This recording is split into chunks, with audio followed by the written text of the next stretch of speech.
morning, everyone. So excuse me, I've got my water to clear my throat, and I've got some notes that I've made from some of the earlier speakers. But before I get stuck in, what I do want to say is that it's an absolute honor to be here in India. The hospitality here is absolutely amazing.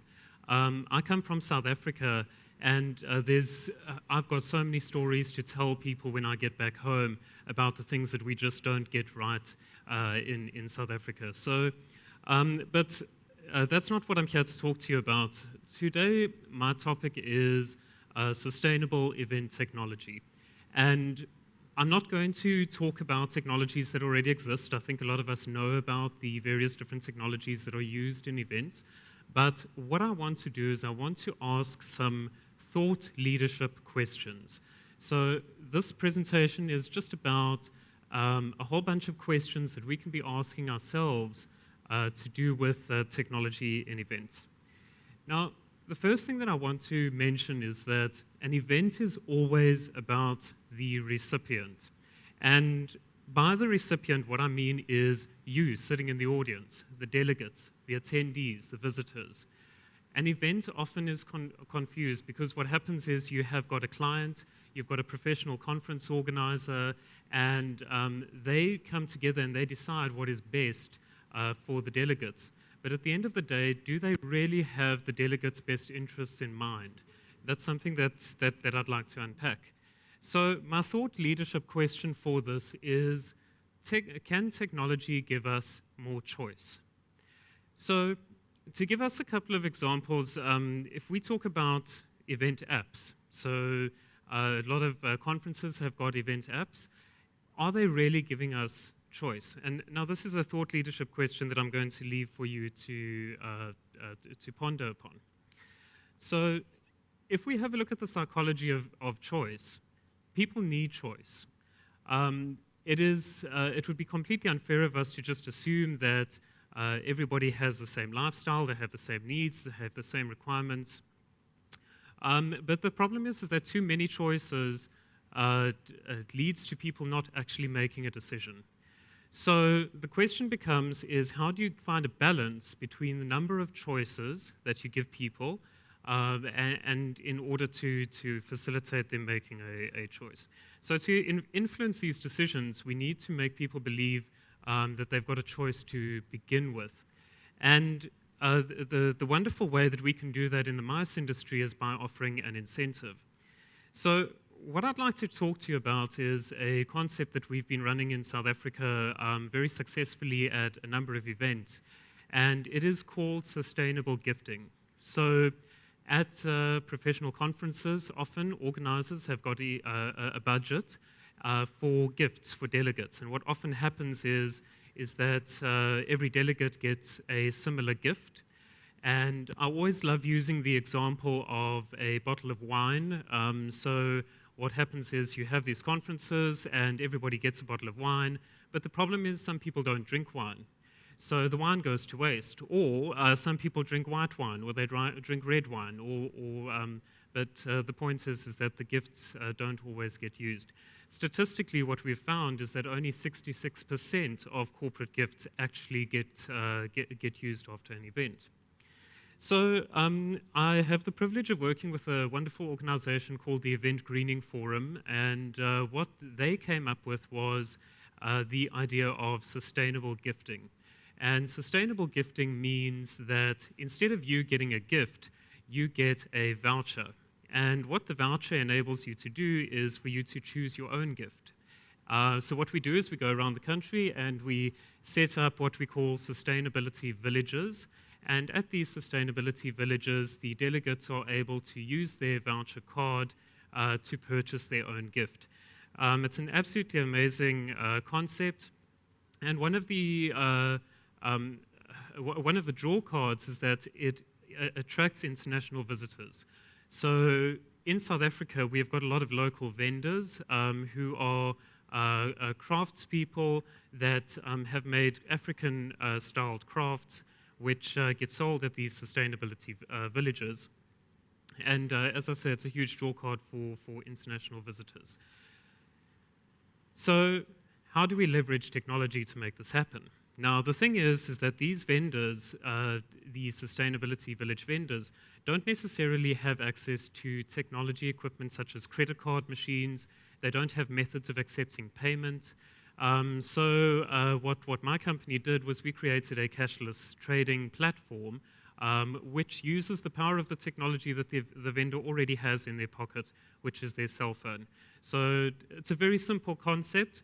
But it solves the whole the sustainable gifting conundrum, and it leverages technology to get there. The second thing I want to say is context is paramount. So by this, what I mean is an event that happens here in India and an event that happens in South Africa is not necessarily going to operate in the same way. The operational requirements are going to be different, the delegates are going to be different, the delegates' needs are going to be different. And if I go back to my original point, it's always about the recipient, it's always about the delegate. That's what is so important. So my thought leadership question for you is, do event management principles hold true for all types of events? The management principles that you employ at a conference are not going to work the same at a concert. Something that works at an exhibition is not necessarily going to work at the same as at a round table. So again, it's all about the technology that we implement. Do we implement an event app at a consumer concert? That would be pointless. Do we implement a cashless payment system at a round table? Again, it's all about that. So that's a question that I'm going to leave for you to ponder upon. But what I am going to add to that is a little talk on user interface design. Now, user interface design, it's sometimes in the industry or in the tech industry, we call it UX design, is all about how do we make a system functional so that the human being interacting with the system, I'm using an imaginary cell phone here. How does the human being interact with the technology in such a way that makes sense?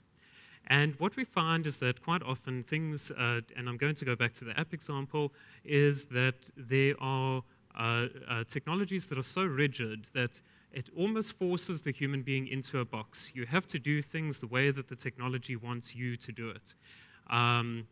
It also doesn't necessarily cater for everything. It doesn't cater for your level of literacy of technology. Everybody sitting in this room has got a different level of literacy of technology. And that's something that we need to embrace and accept. Another good example would be language. We don't all speak the same language. So is the technology that we're using catering for all of that? The other thing is that systems are really complicated. So if we talk about things like registration systems, or if we talk about online booking systems, the moment you've got too many steps, the moment you've got too many things going on, it's less likely that you'll have a conversion of somebody actually signing up for the particular event. So what I want to stress here is that human-computer interaction, which, by the way, is a field of study on its own, we can't take that for granted. So when I received the invitation to come and speak at this event, it was very clear that the purpose of this event was to share knowledge. And so that is the third takeaway that I want to give you today, is two minds are better than one. If I look at this room, we've got 100 beautiful minds sitting here. Imagine what we can achieve if we put all of our minds together, all of our ideas together. It's all good and well that one person has a good idea for some sort of technology that can be used at an event, but if we all pool our thoughts, we can make those technologies so much better. So the thought leadership question that I have for you is, can technology remove human error? Now, the reason I bring up this question is actually quite simple. When we have a registration system at an event, there is an element of crowd management. So this is a relatively small event. Getting people in and out the door isn't too difficult. But if we start to talk about huge consumer events where we've got tens of thousands of people, why is it that some events can get it right and others just can't get everybody through the doors at a good pace? So the question is, and again, this is for you to ponder upon, is can technology remove human error? Can technology remove all of the delays and the general problems that we have last minute when it comes to events? So the benefits of sharing knowledge in the technology context is preventing overpromising and under-delivering. I think that's something that we strive for a lot.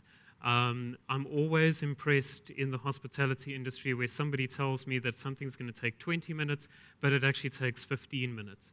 Those extra 5 minutes, it means in the greater scheme of things, it's meaningless, but to me, I'm impressed. I've had a good experience, and so that's very important. Okay, it also allows us to prepare contingency plans for inevitable problems. The thing about an event is we can plan every minute detail and we can go over it for months and we can go over our project management strategies and we can do everything in our power to prevent something from going wrong. But the reality is at the last minute, something will come up. And the more people that are involved in the project management process, the less chances there are of the inevitable not having a contingency.